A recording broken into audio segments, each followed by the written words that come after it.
Alors c'est un plaisir de recevoir aujourd'hui, de reprendre d'abord les apéros littéraires qui ont été interrompus par la crise sanitaire. La dernière fois qu'on s'était rencontrés ici, c'était avec Myriam Leroy.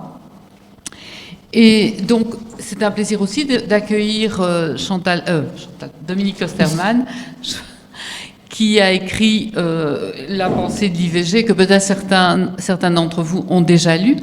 Et justement, cette semaine où on vient de mettre en place des actions, comme chaque année, contre les violences faites aux femmes. Et d'une certaine façon, ton livre parle de violences faites aux femmes. Alors, Dominique Klosterman est photographe, journaliste, et écrivaine. Elle a écrit de nombreux recueils de nouvelles, un roman Outre-mer qui a été finaliste du prix Marcel Thierry, et aussi des publications didactiques à destination des enfants et des enseignants. Et puis elle a inauguré une sorte de nouveau genre littéraire qui est au croisement de la littérature et du témoignage. Alors c'est la troisième, je pense, si je ne me trompe pas, c'est la troisième expérience de ce type, l'impensé de l'IVG. Il y en a eu un sur les prénoms et un autre sur les témoignages d'anecdotes du monde du travail. D'anecdotes pas toujours très positives, mais voilà. Donc elle explore différents pans de la vie en société à travers le témoignage des personnes qui les ont vécues. Alors, première question, mais d'où vient cette idée, cette démarche qui s'éloigne de la fiction et qui se rapproche qui tient du glanage pour parler... qui tient du glanage, oui. d'éléments, de témoignages. Mais parce que je suis journaliste aussi au départ. Je suis journaliste depuis le début de ma vie professionnelle, ou en tout cas communicatrice. Et j'ai un chat dans la gorge. Et quand je suis devenue écrivaine, enfin, j'ai toujours utilisé les outils de l'écriture. Quand on est journaliste, on recourt quand même à des outils littéraires. On peut dramatiser, on met en scène l'événement, et puis on travaille l'accroche du lecteur et de la lectrice. Donc, on utilise des outils littéraires dans le journalisme. Et c'est un type d'écriture aussi. Et donc, je suis passée à la littérature parallèlement par l'écriture de nouvelles de fiction et puis d'un roman, mais des nouvelles qui étaient quand même très ancrées dans le réel, qui étaient contemporaines et assez descriptives dans leur facture. Enfin, ça se passe chez nous, on reconnaît les lieux, les circonstances parfois, les événements. Et puis... effectivement, j'ai commencé je me suis formée en récit de vie parce que je travaillais sur ce roman Outre-mer qui parle de la Seconde Guerre mondiale et qui parle d'un secret de famille qui est partagé par une branche juive d'une famille, enfin d'origine juive. Et parallèlement à ça, je recueillais des témoignages d'enfants juifs de la 3e génération qui avaient, lors de mon recueil de témoignages, entre 15 et 40 ans. Parce que c'est un pan qui n'avait pas encore été exploré. On connaissait des témoignages des rescapés, puis de leurs enfants, qui souvent développent des problèmes psychologiques parce qu'ils sont élevés dans des tabous, des obligations de se remémorer et des interdictions d'en parler. Mais les enfants de la 3e génération ont encore une autre façon de métaboliser leur histoire et ça n'avait pas été très exploré. Et pour faire ça, je fais quelques circonvolutions, mais j'ai suivi un cours de récit de vie qui était donné à l'UCL par Marichela Vargas pour les travailleurs sociaux. Et ça m'a passionnée, vraiment passionnée, j'étais hyper enthousiaste. Et en sortant de là, j'ai lancé mon enquête sur les prénoms parce que savoir pourquoi vous vous appelez Marie, Noémie, Mathieu, Mohamed, etc., vous inscrit dans l'histoire, dans le désir de vos parents, dans l'histoire de vos parents, dans une histoire qui peut être culturelle, religieuse, familiale, politique, mais en tout cas, ce prénom vous inscrit dans quelque chose, une filiation. Et donc, j'ai écrit un livre qui a recueilli plusieurs centaines, je ne sais plus exactement combien, de petits témoignages. Parfois, ils font quelques lignes, parfois, ils font 2 ou 3 pages, avec un peu de mise en contexte, mais en me gardant bien de faire l'anthropologue ou la psychologue, ce que je ne suis pas. Et puis, avec Régine Van Damme, quelques années plus tard, on a décidé de faire quelque chose sur le travail, parce que l'une de nous deux était au chômage et l'autre était en burn-out. Et donc, avec nos outils d'écrivaine, on a décidé d'aller un peu explorer ce qui nous faisait mal. Et on a proposé aux gens de nous raconter quelque chose qui leur était arrivé au travail. Et là, c'est une réécriture littéraire. Donc, chaque histoire est réécrite avec l'assentiment des confidents, des confidentes, donc qui ont pu acquiescer ou refuser jusqu'au dernier moment à la façon dont on avait repris leurs paroles, par interview, par atelier d'écriture, ici même à Charleroi d'ailleurs, ou par mail, des histoires qui nous arrivaient par mail. On en a retenu 200 sur les 400 qu'on a reçus, et on a publié 2 volumes d'un livre qui s'appelle Le Bureau des secrets professionnels. Et donc là, ce sont des histoires qui ressemblent à des fictions, mais qui sont vraies, et qui dressent une espèce de mosaïque de l'état du travail à travers des histoires réelles et très vivantes, qui sont parfois dramatiques, mais qui sont parfois très solidaires, très humaines et très belles. Et puis, je me suis sentie vraiment bien dans ce genre d'écriture, qui m'a invitée à rencontrer beaucoup de monde, ce qui n'est pas donné pour moi, qui suis plutôt, je ne sais pas, casanière. Et donc, j'ai noué beaucoup de relations avec des tas de gens qui avaient des histoires à raconter. Et moi, je retrouvais aussi ma pratique de journaliste. Je pouvais mettre ma plume au service de ce que les gens avaient à dire. Et en sortant du Covid, qui pour chacun de nous a été très dur et très dramatique, ne fût-ce que socialement, et pour moi aussi, j'ai vraiment traversé 2 années assez difficiles. Je me suis dit que j'avais là un outil que je voulais raviver, et je voulais le raviver pour une cause militante. Le travail était déjà ça, c'était déjà quelque chose de très militant, mais je voulais quelque chose d'aussi vivant et d'aussi impliquant et d'aussi bousculant.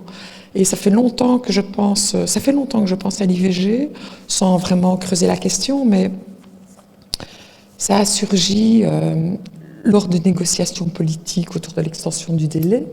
Et donc, je le raconte dans l'introduction du livre, il y a eu des conversations sur Facebook, comme il y en a tout le temps, et je suis tombée dans une conversation où des femmes disaient... pensaient d'abord que ça n'arrivait qu'à des adolescents de 14 ans qui ne prenaient pas leurs responsabilités, et que finalement, si on laissait faire l'IVG comme ça, comment est-ce que ces filles allaient penser que ce n'était pas un moyen de contraception?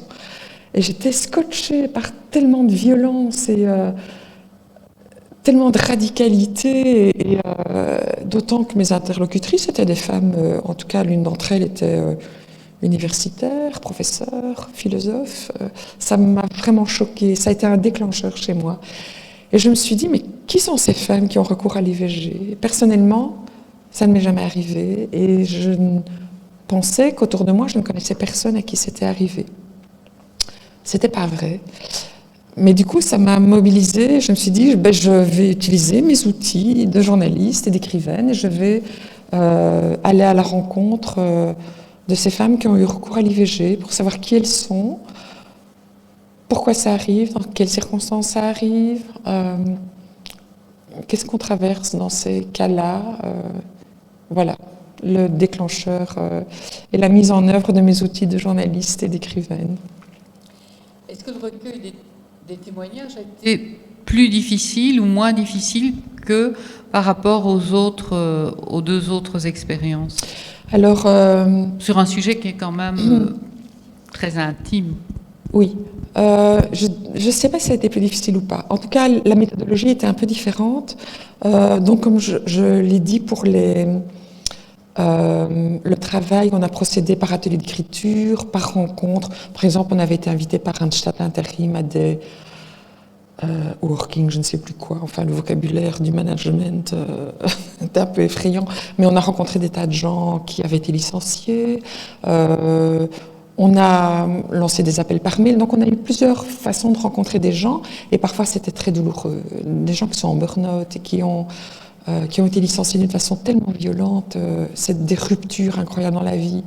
Mais il y avait aussi des choses magnifiques, des vocations, des travailleurs sociaux, des gens qui s'occupent du care, des médecins, des infirmiers, etc., des enseignants. Donc on a eu des choses vraiment très chaudes où les gens trouvent du sens dans leur travail, ils ont une vocation.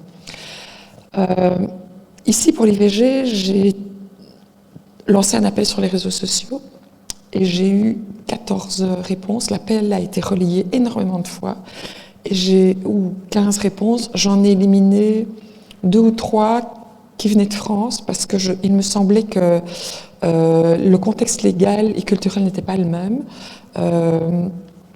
Et donc, j'ai rencontré 12 femmes en Belgique francophone et je tenais, c'est là qu'était, je tenais à les rencontrer en vrai, surtout après le Covid.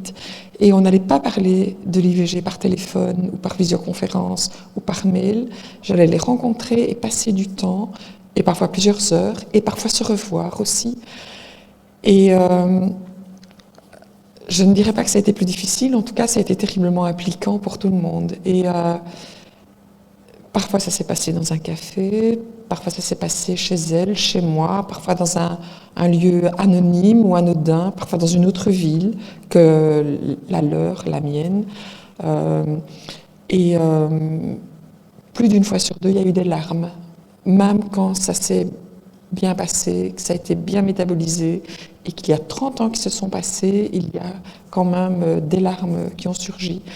Et donc, c'était pas plus difficile, mais c'est sûr que je pouvais pas voir 2 confidentes par jour. Ça, c'était pas possible. C'était même plutôt 1 par semaine, parce qu'il fallait le temps de digérer aussi ce qui avait été déposé sur la table.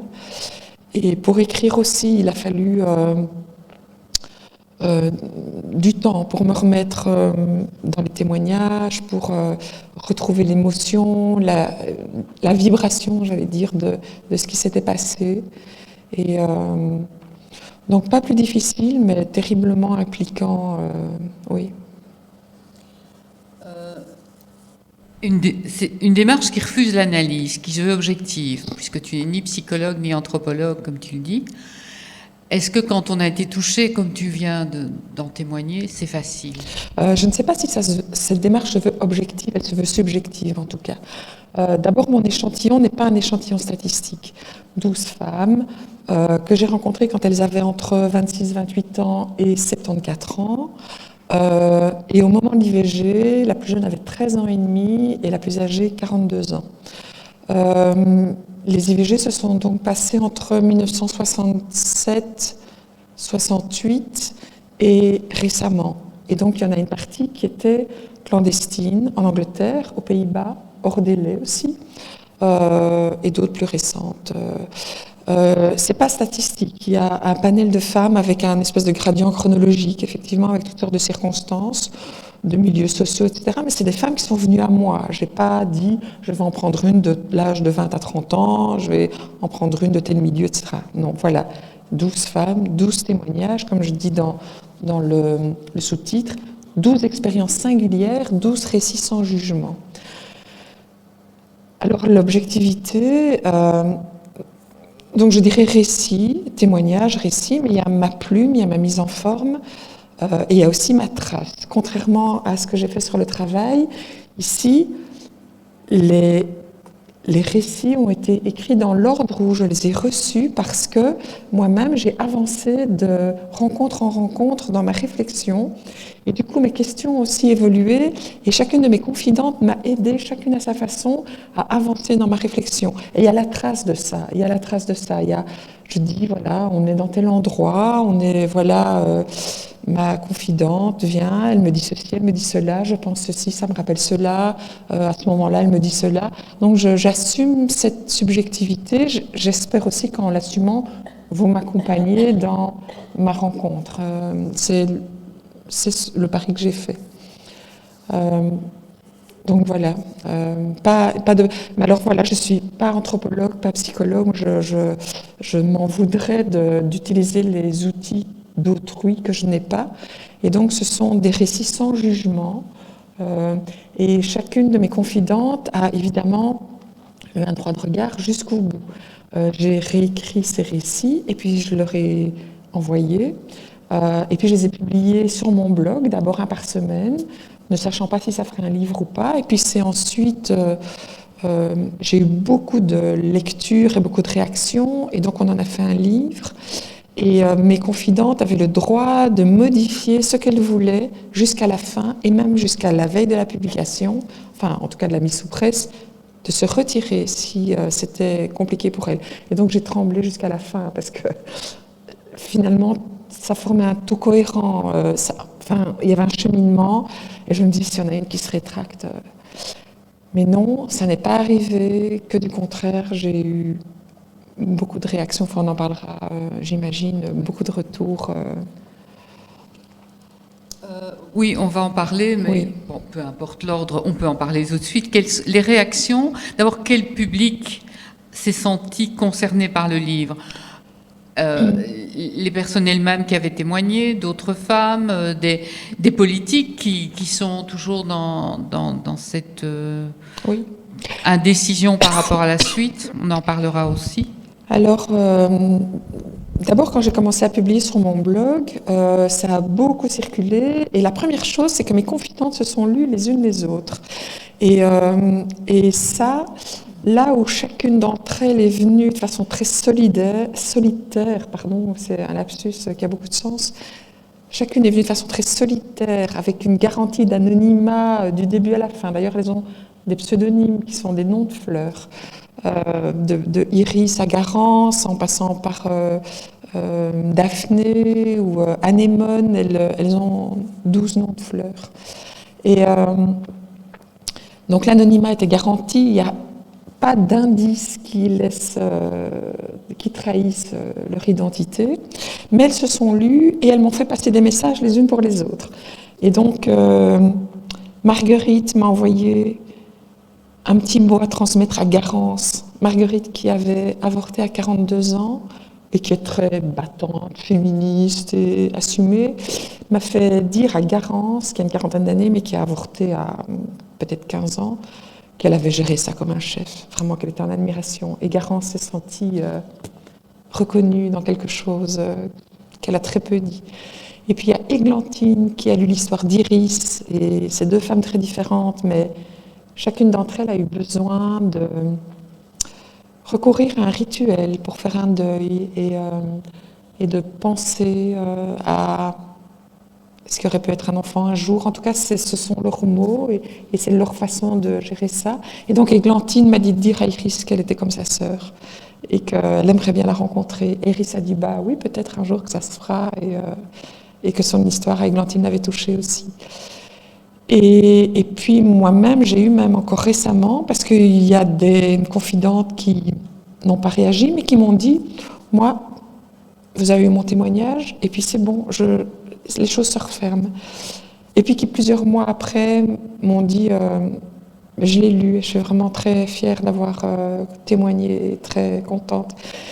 Et alors, il y en a qui sont sortis du bois. Donc, au début, tout était anonyme, sauf une ou deux qui n'en faisaient pas mystère et avaient déjà témoigné. Un journaliste, notamment, etc. Mais quand il y a eu cette histoire avec la Cour suprême aux États-Unis, etc., la RTB m'a appelé en disant est-ce qu'on peut interroger une de vos confidentes? Et j'ai dit je ne vous donne pas leur nom, évidemment, mais moi je vais les contacter.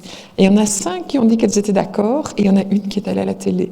Et puis maintenant, on pense faire un podcast avec le CAL, et donc je leur ai dit est-ce que ça vous intéresse? Qu'est-ce qu'on fait? J'imagine pas que je vais vous réinterviewer, mais est-ce qu'on peut prendre des extraits de notre interview que j'ai enregistrée, ou bien est-ce qu'une comédienne peut lire, etc. Et on a 6 ou 7 ou 8 qui ont dit d'accord, selon des modalités diverses. Donc, j'ai l'impression que, en tout cas, elles me le disent aussi, que là où il y avait du silence et une difficulté à dire les choses, Il y a une solidarité, c'est pour ça que je disais solitaire, solidaire finalement. Des liens invisibles se sont créés avec d'autres aussi qui sont venus après, qui ont lu et qui sont venus dire moi aussi, et qui a une dignité qui a pu s'installer. Voilà. Ce sont des choses qui arrivent. Ce sont des choses qui arrivent parce qu'en Belgique, en France, 70% des femmes qui ont recours à l'IVG prenaient un moyen de contraception fiable. Et quand je dis fiable, c'est la pilule ou un stérilet ou un préservatif. Et en Belgique, 1 sur 2. Et donc, c'est quand même pas rien. C'est quand même pas des gamines de 14 ans écervelées, et quand bien même. Et quand bien même, quoi. Et donc, il n'y a pas de quoi rougir ou avoir honte. Voilà, ça fait partie du parcours d'une vie de femme. Et justement, ça fait écho avec une des phrases, c'est le silence qui construit la honte et non l'inverse. C'est une phrase d'Audrey Diwan que j'ai entendue dans un podcast, La Poudre, chez Lorraine Bastide.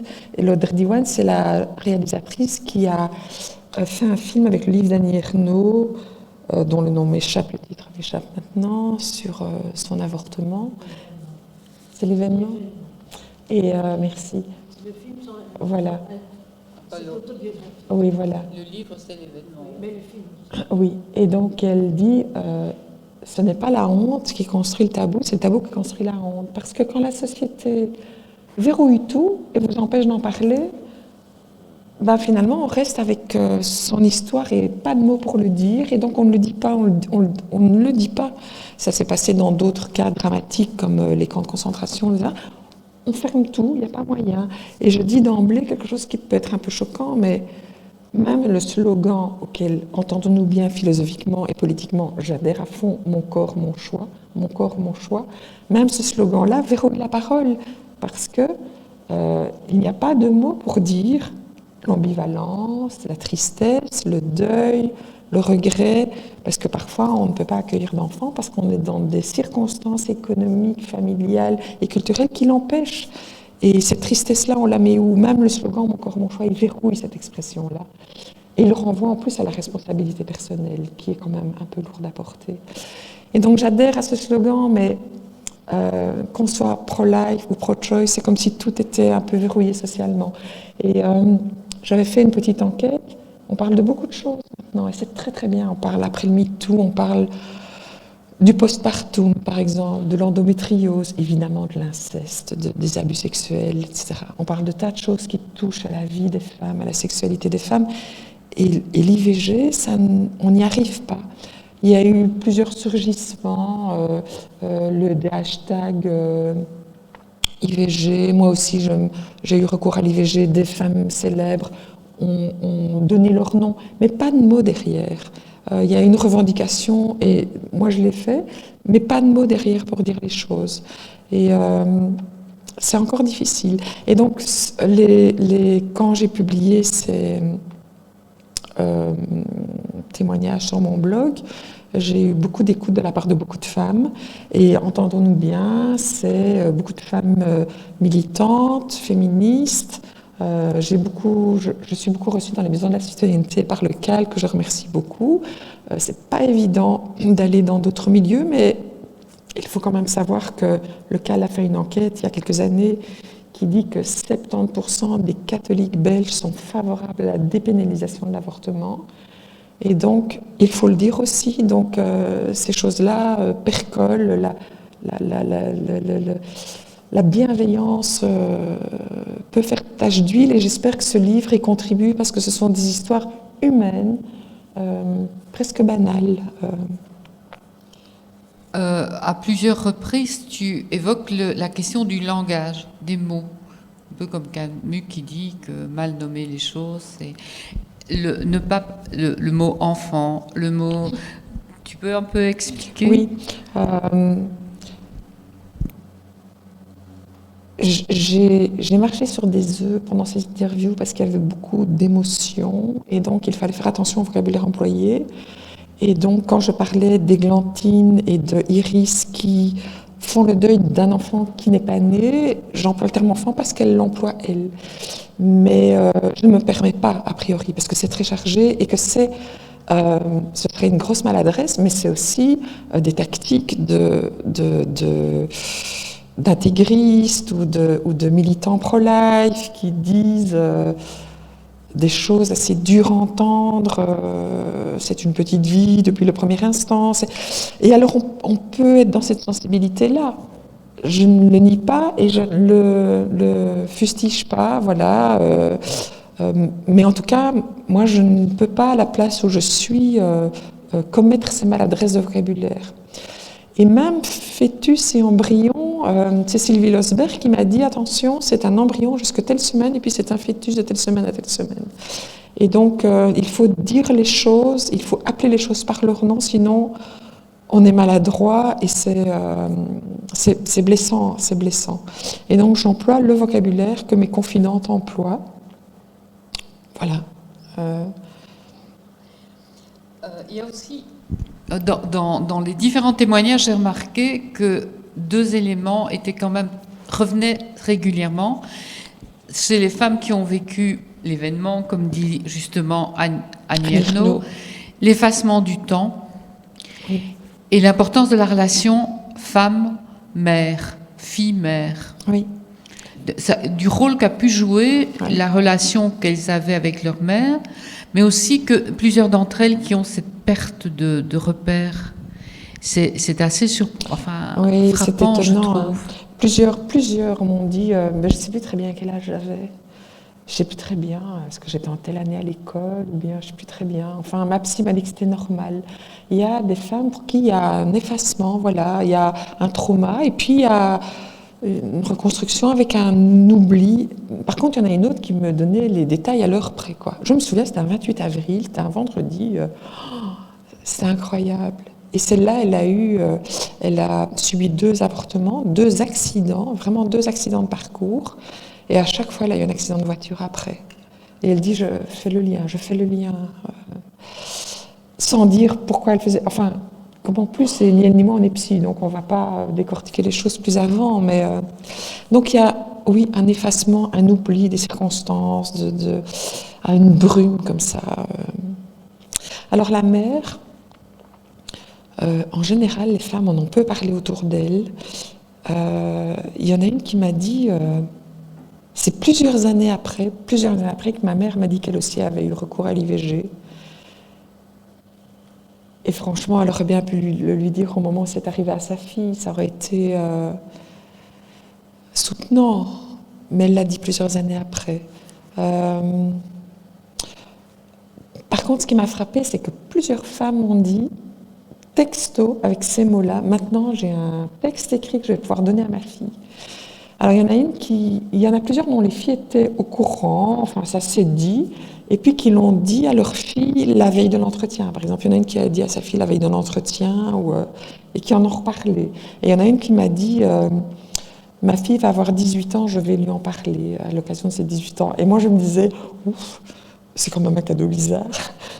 Mais j'entendais que c'était une façon de dire, si ça t'arrive, je serai là.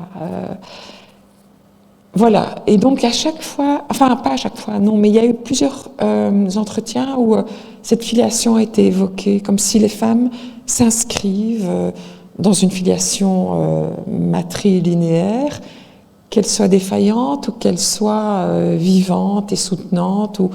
Voilà, c'était vraiment impressionnant et touchant. Mais il n'y a pas eu que ça, il y a eu aussi la place des compagnons aussi. Qui allait sûrement faire l'objet de ta question suivante. J'avais un canevas de questions qui était mouvant, qui était souple, et je ne tenais pas nécessairement à poser des questions médicales ou techniques, et quand ça venait, mais ce qui m'intéressait, c'était de savoir les circonstances, dans quel âge avait la personne au moment de l'IVG, et donc est-ce qu'elle avait un compagnon, un conjoint, est-ce qu'elle avait des parents, est-ce qu'elle prenait la contraception, comment ça s'est passé pour le dire, est-ce qu'elle a eu de l'aide, est-ce qu'elle s'est retrouvée toute seule pour affronter ça, et donc il y avait des cas où il y avait des conjoints, des compagnons, des petits amis, des maris, et donc il y a tout un panel des meilleurs amis aussi, un meilleur ami magnifique. Il y a eu tout un panel de réactions. Il y a Daphné qui avait déjà 4 enfants, qui était divorcée, qui était dans une relation qu'elle qualifie toxique avec un amant sous emprise. Enfin, elle était sous emprise et à un moment donné, elle a un retard de règles, elle va acheter un test à la pharmacie, elle fait le test, il est positif et elle se dit ce n'est pas possible, je ne peux pas avoir un enfant avec cet homme-là parce que ça va me lier à vie, c'est pas possible et je ne veux pas d'enfant, j'en ai 4, c'est pas possible. Et la première chose qu'elle fait, c'est qu'elle rompt. Elle lui envoie un mail et elle rompt. Elle dit voilà.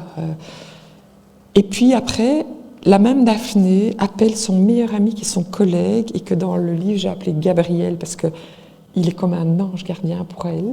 Et il est catholique pratiquant. Et ça, je le dis parce que il dit à Daphné bon, alors je suis là et je vais t'aider, je vais aller avec toi. Je vais aller avec toi au planning familial. Et puis le soir, il garde les enfants, les 4 enfants. Il va acheter des pizzas pour les gosses. Et puis au moment de partir, il lui dit mais tu ne dois pas te sentir coupable. Hein.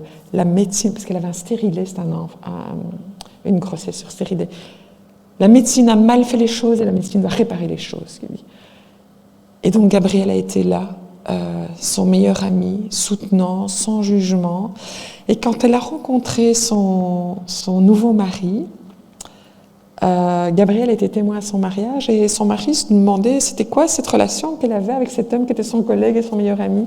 Et elle me dit on était à Paris, c'était notre premier week-end en amoureux, donc un petit voyage de noces comme ça.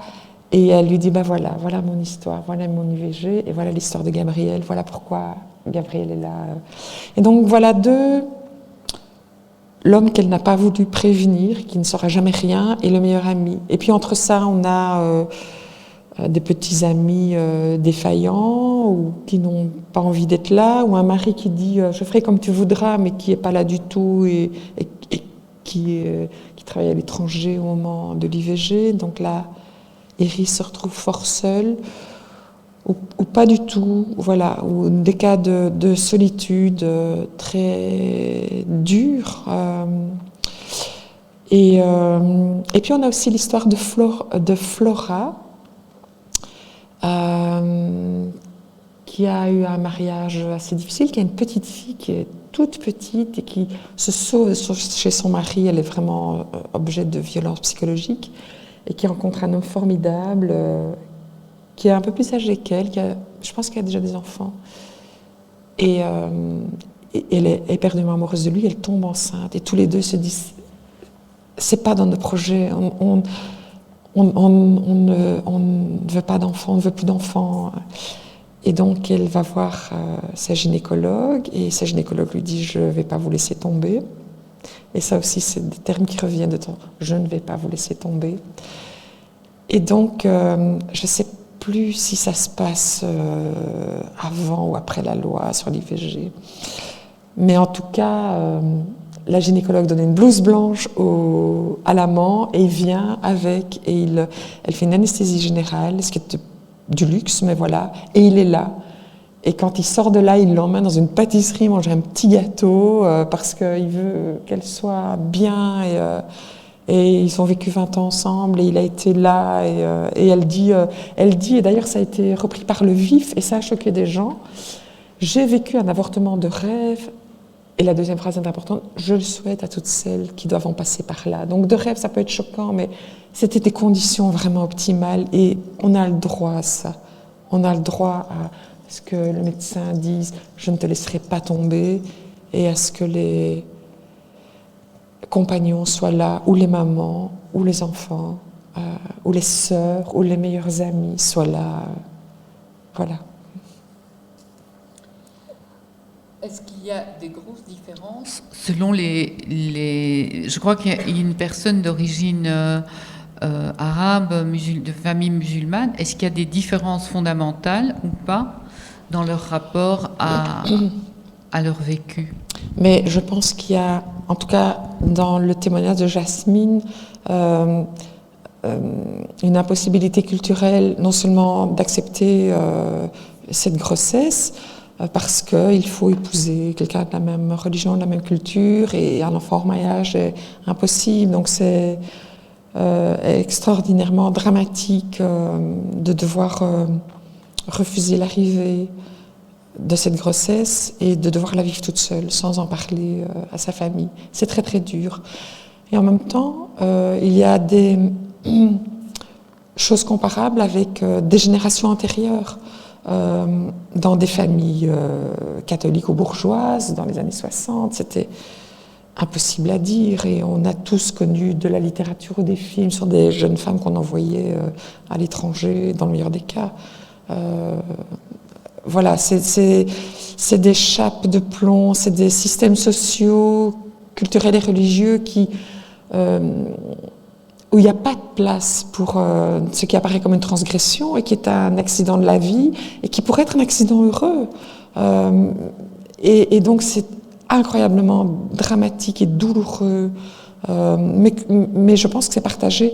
Ici, c'est le cas d'une jeune femme de culture et de religion musulmane, mais c'est partagé par d'autres systèmes très pesants. Oui. On a parlé tout à l'heure des États-Unis, de la situation aux États-Unis. En France, on se prépare à inscrire dans la Constitution le droit à l'avortement. C'est loin d'être le cas chez nous. On sait, tu as évoqué brièvement les négociations gouvernementales où le CDNV en fait toujours une affaire de gouvernement, donc il s'oppose, alors que du côté francophone, il y a oui, les engagés maintenant ont la liberté de conscience pour des votes sauf que politiques. quand même, Georges-Louis Boucher trouve que la formulation est trop restrictive, mais enfin bon, c'est... Voilà. Mais la NVA, le Vlaams Belang, s'oppose toujours résolument à toute inscription du droit à l'IVG dans la Constitution. Est-ce que le droit à l'avortement est menacé chez nous, ou pourrait l'être, à ton avis? Alors là, s'arrête l'écrivaine et la journaliste. Oui. Et voilà, donc... en plus, mon éditrice qui est là dans le fond est juriste et professeur de droit, etc. Non, mais tu as quand même fait un panorama historique. Donc, à la fin, il y a un chapitre qui fait une espèce d'état des lieux politique et légal de l'IVG dans le monde. Et je me suis beaucoup inspirée des travaux du CAL qui, tous les 2 ans, réactualisent une espèce d'observatoire de l'IVG en Europe. Et donc, il y a beaucoup de données là qui sont... en accès libre sur Internet, sur le site du CAL.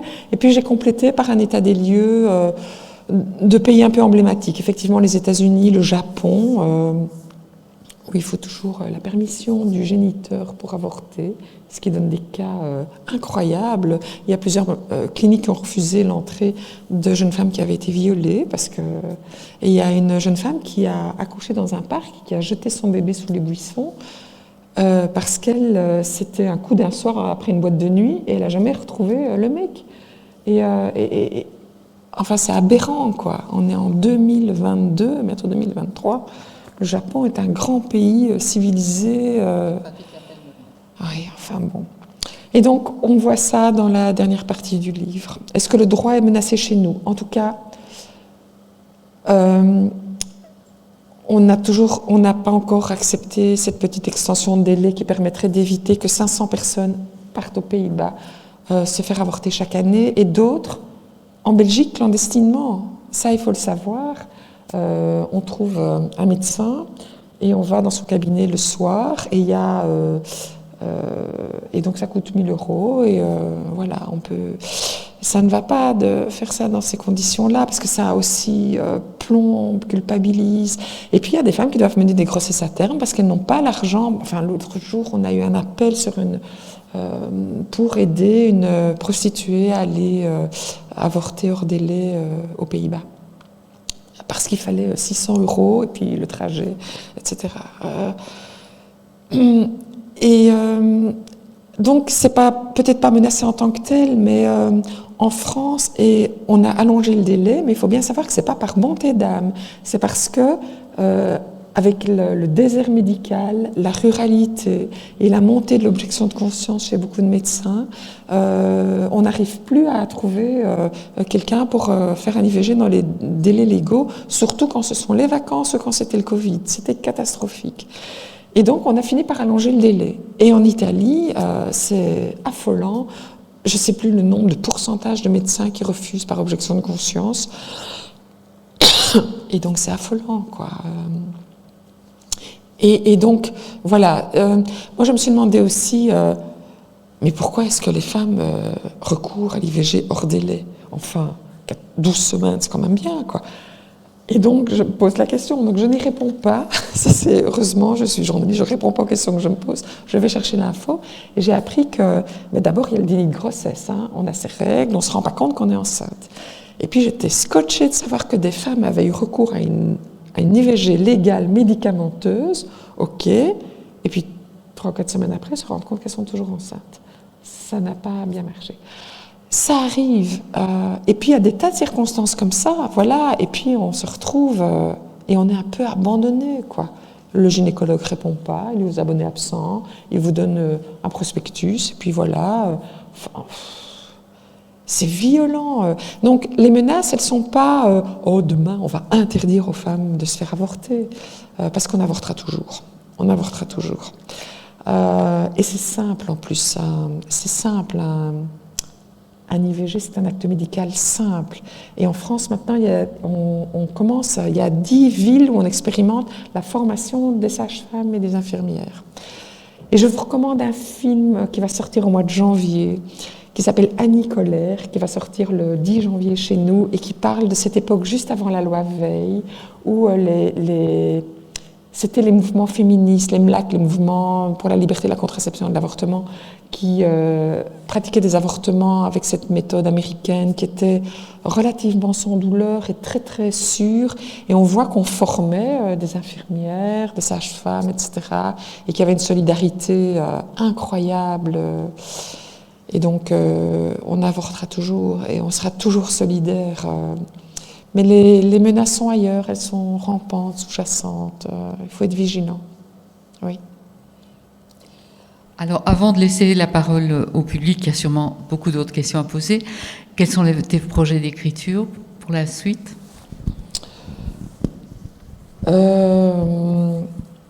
J'ai pas encore de projet concret. J'ai beaucoup travaillé cette année. Je veux dire aussi dans les recueils de récits, j'ai travaillé à quelque chose autour des inondations de la ville de Wavre. On a beaucoup parlé de la Vesdre, mais à Wavre, on a été extrêmement sinistrés, même s'il n'y a pas eu de mort, Dieu merci. Et donc j'ai participé aussi à un recueil d'histoires collectives, par atelier d'écriture, par entretien, etc. Et donc là, je ne cesse de parler de l'impensite d'IVG, donc j'ai pas beaucoup de place dans ma tête mais ça fait plusieurs années que j'aimerais beaucoup parler d'une histoire familiale et du Congo, et du coup aussi de la décolonisation et du rapport qu'on a à la colonisation, au racisme. Voilà, on a tous une histoire congolaise dans nos familles.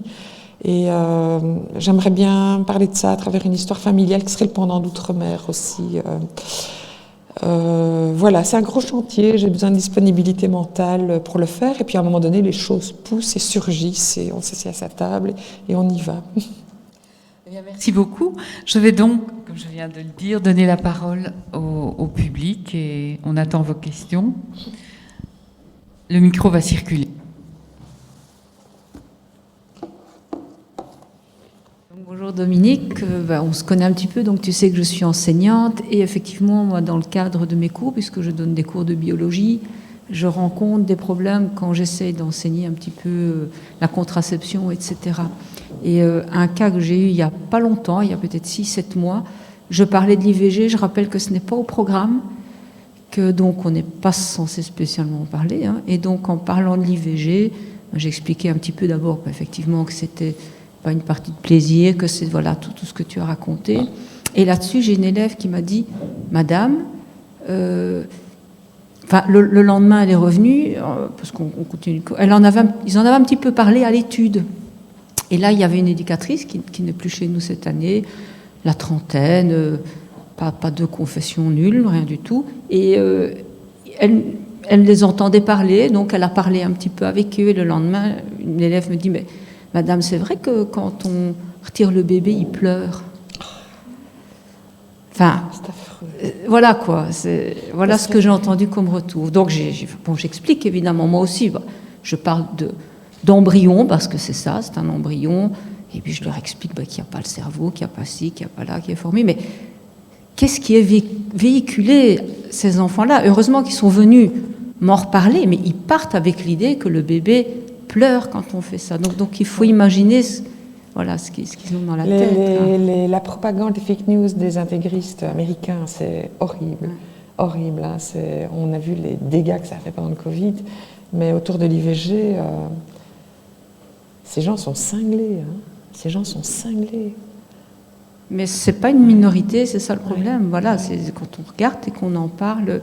Et donc je trouve que tu fais un travail admirable. Je sais ce qu'il en est dans tes cours de bio parce que je sais aussi que tu as contribué à mes secrets professionnels et je trouve ça vraiment fantastique. Et moi, je ne suis pas enseignante, donc j'ai vraiment beaucoup d'admiration pour ce que tu fais.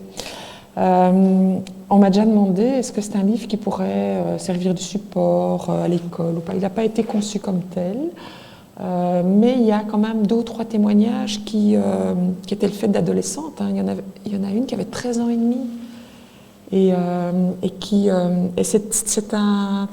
c'est un viol au sens juridique du terme, mais ça n'a pas été vécu comme tel, c'est un rapport sexuel non consenti.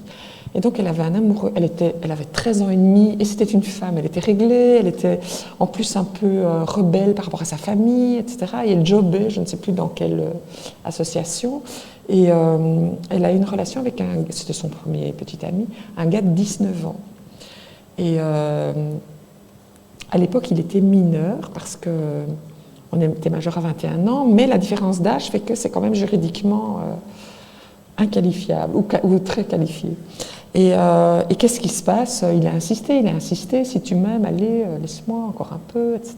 Et puis à un moment donné, plusieurs semaines après, ces règles ne venaient pas. Et alors ça, c'était une famille bourgeoise, catholique, assez connue en plus, toujours assez connue. Et donc, elle s'est dit... elle en a parlé à une fille dans le bus qui lui a dit tu dois prendre des bains de siège bouillants et puis froid, bouillant et puis froid. Bon, elle s'est brûlé les fesses et puis rien ne s'est passé, quoi. Et puis, enfin, je ne sais pas quel autre remède de perlimpinpin sauvage elle a utilisé. Et elle était du haut de ses 13 ans et demi, mais elle ne savait pas quoi faire. Elle aurait juste voulu que ça n'arrive pas, enfin, que rien ne se passe, Mais s'il ne se passait rien, il se passerait quelque chose. Et donc, elle est allée voir un médecin à 500 mètres de chez ses parents, le médecin qui n'était pas le médecin de chez ses parents. Et elle a dit, voilà, qu'est-ce que je dois faire? Et il a dit, bon, rentre chez toi. Et il a téléphoné à sa mère. Donc, elle n'était pas encore rentrée chez elle, que la mère était au courant. Et en même temps, elle dit, je lui en ai voulu toute ma vie. Et en même temps, s'il n'avait pas fait ça, je ne sais pas ce qui se serait passé. Et les parents, qui étaient très catholiques, très chrétiens de gauche, on dit, bon, on va faire quelque chose et on va faire ce que tu voudras. Ils l'ont envoyée chez une pédopsychiatre qui était une amie de la maman, pour qu'elle parle. Et donc, cette dame a tout pris en main. Et donc, cette jeune femme qui s'appelle Rose dans le livre a décidé de ne pas garder cette grossesse. Et donc, elles sont allées à Erasme. Et voilà. Mais 13 ans et demi... il y en a une autre, Garance, qui ne sait plus très bien quel âge elle avait, mais probablement 15 ans et demi, 16 ans. C'est arrivé le dernier soir de l'école. Elle a couché avec le garçon dont elle était folle amoureuse depuis des mois. Et elle avait demandé la pilule à sa mère, et sa mère avait dit non, t'es trop jeune. Elle n'était pas trop jeune pour être enceinte.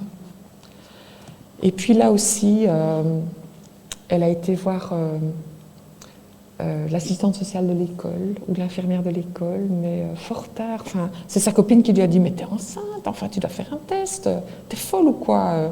Viens, on va aller à nous deux. » Et puis finalement, elle voulait protéger sa maman qui était très dépressive et son papa très absent. C'était une petite fille courage comme ça, qui voulait protéger ses parents. Et puis les parents étaient au courant, ils l'ont emmenée aux Pays-Bas. Et elle me dit, on était 3 dans la voiture, dans un silence de mort. Et puis, dans les jeunes, il y a eu Capucine, qui était étudiante. et qui dit on était étudiants, c'était un accident, en plus j'appelle ma gynéco, elle ne me rappelle pas, elle me dit qu'elle fait que les suivis de grossesse, mais moi je fais quoi? Et puis finalement elle était au planning, et elle dit mais c'est pas possible d'avoir un enfant en étant étudiant, et en plus de ça elle avait une histoire familiale, et je ne fais pas la psy, je ne fais que dire ce qu'elle m'a dit, mais sa maman est tombée enceinte et le père s'est barré. Enfin, le petit ami s'est barré. Et donc, il y avait quelque chose de l'effroi de reproduire l'histoire de sa maman, quoi. Et donc, j'ai dit à cette prof de religion qui voulait me demander si ce livre était utilisable, j'ai dit, il y a plusieurs histoires dont on peut parler à l'école, parce que, voilà, c'est des ados, ou de très jeunes adultes. Et puis, je me dis aussi que ce film dont je vous ai parlé, qui s'appelle Annie Colère, c'est vraiment un film très mobilisateur. Enfin, il se passe dans les années 70, mais c'est vraiment très vibrant de sororité, de militantisme. La question que vous posez pose aussi le problème des cours d'Evras qui ne sont pas, toujours donnés, alors que théoriquement, ils sont obligatoires. Et qui sont parfois donnés par On a agréé des associations qui étaient ouvertement anti-avortement, pro-life, pour donner les cours d'Evras dans certaines écoles. Donc, c'est lié aussi. Oui, tout à fait. Et même certains professeurs, on retrouve maintenant des professeurs de sciences qui ne donnent pas l'évolution. Voilà, ils ne donnent pas l'évolution. Ils ne veulent plus donner... En Belgique, on est en Belgique, oui. Et c'est vrai, hein, je peux vous dire qui, à quelle école, en remplacement d'une collègue à moi qui était en congé de maternité. Il a quand même été pris parce qu'on ne trouve plus d'enseignants. Enfin voilà, il n'a plus donné. Donc il faut même pas imaginer le cours de l'éducation sexuelle, enfin, et de la grossesse. Mais comme je sais que tu as illustré des choses, etc., c'est peut-être une idée future, un petit feuillet fascicule en expliquant l'IVG pour les ados, finalement, ce que c'est, peut-être. Hein, je lance peut-être une idée. Mais oui. Ouais. On va faire des podcasts. Ouais. Et oui. Ben, je suppose que ce genre de matériel existe, mais on pourrait le rafraîchir et le renouveler, selon moi. Oui. Peut-être sur l'aspect moins scientifique, justement, peut-être plus. Oui. Ben, écoute, merci, oui. 13 ans et demi, dont le médecin, même pas traitant, dont le médecin transmet l'info aux parents. Qu'en est-il du secret professionnel? Parce que ça, je ne sais pas. Il n'y a pas de... En tout cas... Est-ce qu'un médecin est tenu au secret professionnel vis-à-vis d'un ado, vis-à-vis d'un ado par rapport aux parents, etc. Parce que ça ne concerne pas que l'IVG, ça concerne d'autres choses. Moi, je ne peux pas répondre à ce genre de questions. Sûrement des gens plus compétents, peut-être Joanne. Peut-être une dernière question, du coup, sur... je n'ai pas lu le livre, donc je ne sais pas exactement ce que l'échantillon représente, mais je me pose une question. Est-ce que vous pensez que si vous aviez dû refaire cette étude, ce recueil de témoignages dans un autre pays, dans une autre culture, est-ce que vous aurez procédé forcément différemment, j'imagine? Et comment peut-être vous auriez apporté des nuances, ou qu'est-ce que vous avez pu en tirer par rapport à tout ce contexte culturel qui fait que nous sommes en Belgique, et bien sûr on fait face à évidemment à des peut-être certains systématismes, mais peut-être aussi beaucoup de différences étant donné la multiplicité des cultures qui sont présentes au sein du territoire belge. Et voilà, je me demandais un petit peu quelles sont les nuances que vous aviez pu retenir. Oui, alors de nouveau, effectivement, ce n'est pas un échantillon représentatif. Et j'ai entendu les femmes qui sont venues à moi. À un moment donné, quelqu'un m'avait dit on pourrait avoir une ouverture vers une IPPJ et des ados en IPPJ. Et puis ça s'est pas mis, mais je voulais vraiment que ça vienne à moi. Et forcément par des canaux particuliers qui sont ceux des réseaux sociaux et puis des réseaux tout court. Et du bouche à oreille. Ça a vraiment été très très fort, ça a très fort circulé. Maintenant, comme je disais, j'ai écarté en tout cas 2 cas français. Parce que d'abord c'était loin que je voulais travailler en présentiel, mais aussi parce que ici c'était dépénalisé 20 ans plus tard, Et on n'est pas en république laïque, on est dans un petit royaume encore avec un système politique particulier, des influences, des groupes de pression particuliers. Et en même temps, on n'est pas non plus en Italie ou en Afrique du Nord, ou en Pologne, ou en Hongrie, aux États-Unis, voilà. Et donc, comme je disais tantôt, il m'a semblé qu'on n'était pas encore hyper menacé. La dernière fois que j'étais en librairie, il y a peu de monsieur, mais il y en a un qui m'a dit « Mais je vois pas pourquoi vous faites ce livre, parce que est-ce que vraiment c'est menacé en Belgique enfin, on craint rien. » Et donc je lui ai dit « Mais en tout cas, on parle pas beaucoup. » Donc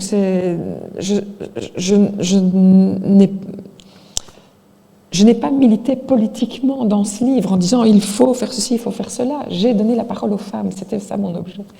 Et donc déjà ça, c'est particulier. On est dans un pays assez libéral vis-à-vis de l'IVG, mais on n'en parle pas. Donc socialement et sociologiquement, il y a du travail à faire. Et puis, comme je disais tantôt, les menaces sont insidieuses. Ce sera sur le non-extension du délai, ce sera sur l'objection de conscience, Et alors chaque pays, effectivement, j'ai parlé de la France tantôt. Déjà la France, c'est différent. L'Italie, c'est différent. Donc j'aurais procédé de la même façon pour la récolte de témoignages, l'appel à témoignages et les questions, elles étaient après la carte d'identité, l'âge, l'origine sociale, les circonstances, le contexte, la place du conjoint, du compagnon, du géniteur, le moyen de contraception, et puis la façon d'avoir vécu les choses, le deuil, le non-deuil, la résilience, etc. C'était surtout ça qui m'intéressait, la parole, la non-parole. Tout dépend de la façon dont, dans chaque pays, c'est accepté, acquis, tabou, de nouveaux tabous, tabou à nouveau. Voilà, c'est... Effectivement, ici en Belgique, on est bien connecté à tout ce qui se passe. Donc... Mais on m'a dit aussi, est-ce que ce livre pourrait être diffusé au Canada ou en France? Il est vendu, il s'est acheté par des Françaises à gauche, à droite, pas mal. Mais je pense que c'est un livre particulièrement belge et que j'espère que d'autres auront l'idée de faire la même chose dans d'autres pays. Voilà, avec leur sensibilité, leurs outils. Par exemple, il y a un livre qui s'appelle Mal de mer, qui a été écrit par une Belge et qui recueille des témoignages très fort et très bouleversant de femmes qui regrettent leur maternité. C'est vraiment très interpellant. Mais à l'origine, je connais la Belge qui l'a fait pour la France et la Belgique, mais à l'origine, c'est une Israélienne qui a fait le livre. Et c'est comme si c'était un concept qui était repris. Moi, je trouve ça pas mal de prendre l'idée d'aller de l'exporter. Voilà. Je n'ai pas breveté le concept. Parce que je travaille dans le milieu social et donc il faut savoir quand même que les jeunes femmes ou femmes tout court qui n'ont pas de mutuelle sont censées payer 200 € l'intervention de l'IVG dans les plannings familiaux et ce sont souvent des jeunes femmes ou des femmes qui n'ont pas les moyens et j'ai suivi une jeune femme qui était sans abri et qui n'avait pas de mutuelle et qui a dû payer 200 € et on est dans une démarche auprès du CPS pour pouvoir avoir cette aide financière et donc qui doit rencontrer un bon nombre d'interlocuteurs qui sont formés au social mais qui au final ne le sont pas. Et en fait, il y a un article qui vient de paraître dans le journal Droits des Jeunes par rapport à justement aussi cette démarche, par rapport à toutes les femmes migrantes qui n'ont pas de revenus et qui sont dans cette même problématique, mais avec la barrière de la langue en plus, est souvent issue d'une grossesse non désirée, issue de viols ou de contraceptions qui sont inexistantes pendant ce parcours migratoire. Et j'invite vraiment, si vous le souhaitez, à lire cet article qui est intéressant, mais aussi se dire qu'il y a de nombreuses Belges qui n'ont pas accès à l'avortement parce que le parcours est très compliqué en termes financiers. Et puis aussi à des femmes, je pense, qui, par exemple, sont dans le travail et avec des rendez-vous médicaux qui sont compliqués à prendre. Les centres de planning familiaux ne sont rarement ouverts le soir. Et voilà, c'est aussi une charge en plus à devoir porter.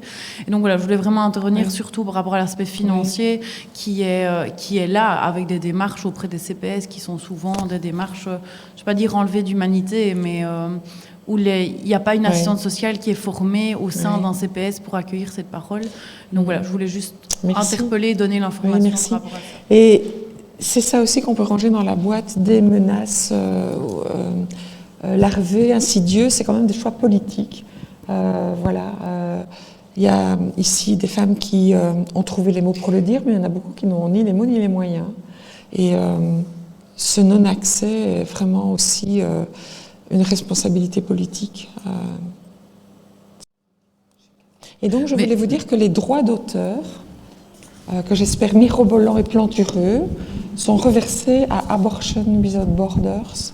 Parce qu'au moment où j'ai terminé le livre, c'est la guerre en Ukraine, et il y avait eu la libération de Boutcha, et beaucoup de femmes ukrainiennes violées, enceintes, arrivent en Pologne et n'arrivent pas à se faire avorter, parce que la Pologne demande un jugement. Donc, la police porter plainte, prouver, et un jugement. Donc, imaginez-vous que le délai court. Et donc, elles vont se faire avorter en Tchéquie ou aux Pays-Bas. Et donc, voilà, il faut de l'argent. Et on envoie à cette association, on voit aussi des médicaments pour avorter de façon médicamenteuse. Mais je milite avec Amnesty pour une femme qui est actuellement emprisonnée et en procès parce que son mari a ouvert le courrier, il a dénoncé, c'était des pilules abortives qui avaient été envoyées pour aider des femmes polonaises et ukrainiennes. Bon. Voilà, donc moi je touche pas un franc là-dessus, mais c'est pas... Donc plus vous l'achetez, plus, plus vous contribuez. Y a-t-il encore quelques questions, remarques, témoignages? Sinon, on peut se retrouver autour d'un verre.